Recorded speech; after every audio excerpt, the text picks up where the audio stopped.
bilhão de reais. Pensa nesse número por um segundo. Dinheiro tirado dos cofres públicos para construir um trem que nunca transportou uma única pessoa. Os trilhos foram instalados. Os vagões chegaram da Espanha. A estrutura foi erguida. E então, alguns anos depois, mandaram uma escavadeira demolir tudo. Cada metro de trilho arrancado, cada parafuso jogado fora. 0 passageiros, 0 viagens. 1 bilhão de reais que simplesmente evaporou. Mas essa história tem uma virada que ninguém esperava. Sabe o que aconteceu com os vagões que ficaram anos apodrecendo ao sol de Mato Grosso? Eles estão rodando, só que não em Cuiabá. E quando você descobrir onde, vai entender por que essa história diz muito mais sobre o Brasil do que sobre um trem. Fica até o final. A Copa do Mundo de 2014 deixou um rastro pelo Brasil inteiro. Estádios, aeroportos, promessas de modernidade. Em Cuiabá, a grande aposta tinha nome: o Veículo Leve sobre Trilhos, o VLT. Um trem elétrico moderno que ligaria a capital à Várzea Grande e transportaria 160 mil pessoas por dia.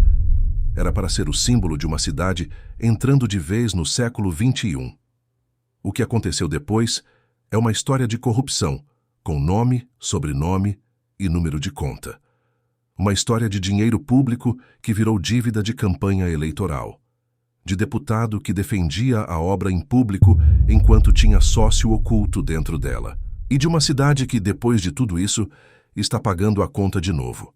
Desta vez com as obras do BRT, que paralisam o centro e já derrubam o faturamento do comércio em 36%. Vamos do começo. O projeto do VLT de Cuiabá não era pequeno. Eram 22 quilômetros de trilhos cortando a região metropolitana. 280 vagões comprados direto da Espanha, avaliados em quase 500 milhões de reais. Uma obra que, somando tudo, consumiu mais de 1 bilhão de reais dos cofres públicos. Para se ter uma ideia do tamanho dessa conta, é como se cada morador de Cuiabá tivesse colocado dinheiro do próprio bolso para financiar uma linha de metrô. Só que o metrô nunca veio. A obra começou em 2012. Os trilhos foram instalados. 6 quilômetros ficaram prontos em Várzea Grande. Os vagões chegaram da Europa. Tudo parecia caminhar. E havia um nome que mais aparecia defendendo o projeto publicamente, empurrando a narrativa de que o VLT era o futuro de Cuiabá. O então deputado e ex-presidente da Assembleia Legislativa de Mato Grosso, José Riva. Riva era um dos maiores entusiastas do VLT, o rosto político do projeto. Meu trabalho ele foi no campo político. Eu vim aqui defender o VLT, nunca fui a Brasília, nunca participei de reunião com o ministro, não sei como isso foi feito, não sei quais os estudos que fundamentaram a troca, mas eu ainda continuo afirmando, não sei como foi feita a troca, não posso falar se foi de forma legal ou ilegal, mas eu continuo afirmando que o VLT é a melhor opção. O que as investigações revelaram depois é que, enquanto ele discursava a favor da obra, a esposa dele, Janete Riva, tinha comprado 40% de uma das empresas subcontratadas pelo consórcio responsável pela obra. A empresa se chamava Multimetal Engenharia de Estruturas. O detalhe que a Polícia Federal destacou é o seguinte: Janete teria sido usada como testa de ferro do marido. Ela pagou 3,5 milhões de reais pela participação na empresa em um contrato de gaveta, sem que o nome dela aparecesse oficialmente no quadro de sócios. Segundo a PF, José Riva era o verdadeiro sócio oculto da Multimetal. O mesmo homem que defendia o VLT em plenário estava, segundo as investigações, lucrando por dentro dele. Esse é apenas um pedaço do esquema. Em agosto de 2017, a Polícia Federal deflagrou a Operação Descarrilho. O nome já diz tudo. 8 empresas foram alvo de mandados de busca e apreensão. E nós vamos iniciar essa edição falando da Operação Descarrilho, Nayara. Operação da Polícia Federal que investiga fraudes nas obras do Veículo Leve sobre Trilhos, o empacado VLT. Mais uma péssima notícia, né, Lúcio? São cumpridos 18 mandados de busca e apreensão em Mato Grosso, Minas Gerais, São Paulo, Rio de Janeiro e Paraná. 10 residências foram vasculhadas em Mato Grosso e em outros 4 estados. Os crimes investigados eram fraude em licitação, associação criminosa, peculato, corrupção ativa e passiva e lavagem de dinheiro. No centro de tudo estava um esquema de propina que funcionava assim. O consórcio responsável pela obra pagaria 18 milhões de reais ao grupo político do governador Silval Barbosa. Esse valor correspondia a 3% do total cobrado pela parte de engenharia da obra, que estava orçada em 600 milhões de reais na época. Mas para que serviria esse dinheiro? Aqui está a parte que vai deixar qualquer pessoa de cabelo em pé. Segundo o próprio Silval Barbosa, em depoimento à Polícia Federal, o dinheiro seria usado para amortizar uma dívida de 29 milhões e meio de reais contraída por empresários ligados ao seu grupo político durante a campanha ao governo do estado em 2010. Traduzindo, o contribuinte estava, sem saber, financiando a campanha eleitoral de 2010 de um governador que seria eleito para administrar o dinheiro desse mesmo contribuinte. A obra pública era o mecanismo, a propina era o combustível. E o cidadão era quem pagava a conta sem nunca ter sido consultado. A investigação começou depois que um jornalista repassou ao Ministério Público informações fornecidas por um lobista chamado Rolis Magalhães, que teria apontado a existência de fraude e pagamento de propina desde o início do processo. O esquema só foi confirmado oficialmente quando Silval Barbosa depôs à Polícia Federal e relatou como tudo funcionava. O governador foi preso. Fez delação premiada. Que as obras do VLT, que já haviam parado em 2014, assim que as investigações começaram a ganhar corpo, nunca mais voltaram.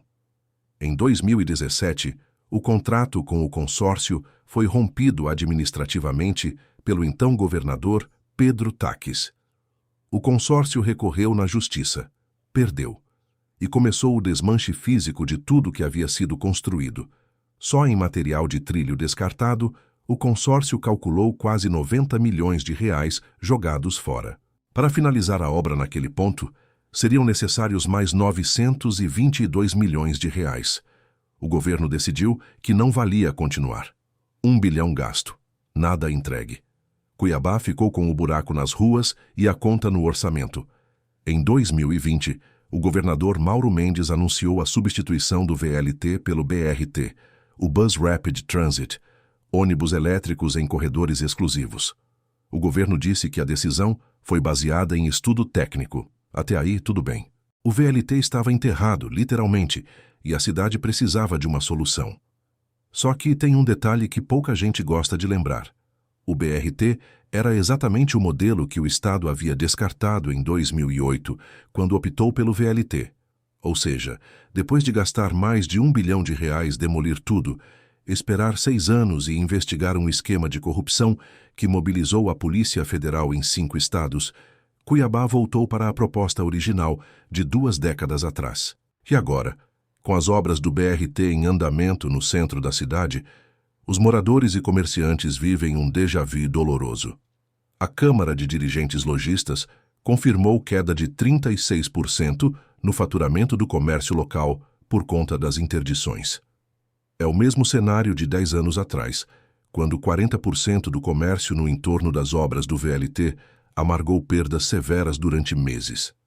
A previsão é que o BRT fique pronto no segundo semestre de 2026. Mas o caso já foi parar na justiça mais de uma vez, e em voz baixa já circulam conversas sobre uma possível substituição do BRT por outro modal antes mesmo de o sistema entrar em operação.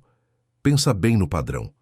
Projeto ambicioso, promessa grande, obra arrastada, comércio sangrado, conta paga pelo contribuinte.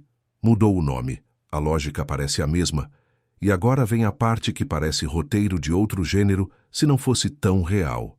Lembra dos 280 vagões que vieram da Espanha por quase 500 milhões de reais e nunca transportaram um único passageiro? Depois que o VLT foi abandonado, eles ficaram parados em um pátio de obras em Várzea Grande, por mais de 10 anos, expostos ao sol, à chuva, ao tempo, se deteriorando devagar, sem destino. Recentemente, um vídeo criado com inteligência artificial viralizou nas redes sociais de Cuiabá e Várzea Grande. As imagens mostram o VLT funcionando pela cidade, passando pela estação aeroporto, pela Avenida da FEB, pela Ponte Júlio Müller, pelas avenidas Fernando Correia e CPA. É uma simulação feita a partir do projeto original, mostrando o que poderia ter sido. Ele mexeu fundo com quem mora na Grande Cuiabá, porque coloca em imagem uma cidade que nunca existiu. Uma realidade que foi roubada antes mesmo de começar. Mas os vagões reais têm um destino diferente, e ele diz muito. O governo da Bahia comprou as 40 composições por R$ 793.700.000, em negociação concluída em 2024 com mediação do Tribunal de Contas da União. Os trens foram reformados na fábrica da CAF Brasil, em Hortolândia, em São Paulo. Receberam pintura nova, plotagem nova, ajustes técnicos. Alguns vagões foram adaptados especificamente para transportar marisqueiras e pescadores do subúrbio ferroviário de Salvador, com espaços para baldes, caixas e materiais de trabalho. Em dezembro de 2025, os vagões começaram a ser instalados nos trilhos de Salvador. O governador baiano Jerônimo Rodrigues desembrulhou pessoalmente um dos compartimentos na apresentação oficial. O sistema vai ter 40 quilômetros de extensão, 42 paradas e capacidade para 16.000 passageiros por viagem. A previsão é que entre em operação com passageiros em 2026, com velocidade de até 70 km por hora. O mesmo ano em que Cuiabá espera ver o BRT finalmente funcionando. Fica essa imagem. O trem comprado para Cuiabá, com dinheiro de Cuiabá, vai circular em Salvador. E parte dos 793 milhões arrecadados com a venda está sendo usado para bancar o primeiro trecho do BRT na capital mato-grossense. Ou seja, Cuiabá vendeu o trem que nunca usou para poder pagar pelo ônibus que ainda não funciona. Essa é a conta final de uma decisão que começou com corrupção e terminou com o contribuinte pagando 2 vezes pelo mesmo problema. Isso não é só um escândalo de gestão pública. É uma história sobre o que acontece quando o poder falha sistematicamente com a população. Quando obras nascem não para resolver problemas, mas para movimentar dinheiro. Quando a propina financia campanha eleitoral e a cidade paga com anos de espera, trânsito caótico e comércio em queda. 1 ano depois da Copa, Cuiabá ainda convivia com 19 obras inacabadas. A principal delas era o VLT. 19 obras, em uma cidade, em um único ano. Não é descuido. É um sistema funcionando exatamente como foi desenhado, mas não para quem mora lá. A pergunta que esse vídeo não consegue responder, porque ninguém ainda respondeu de verdade, é simples. Quem pagou essa conta?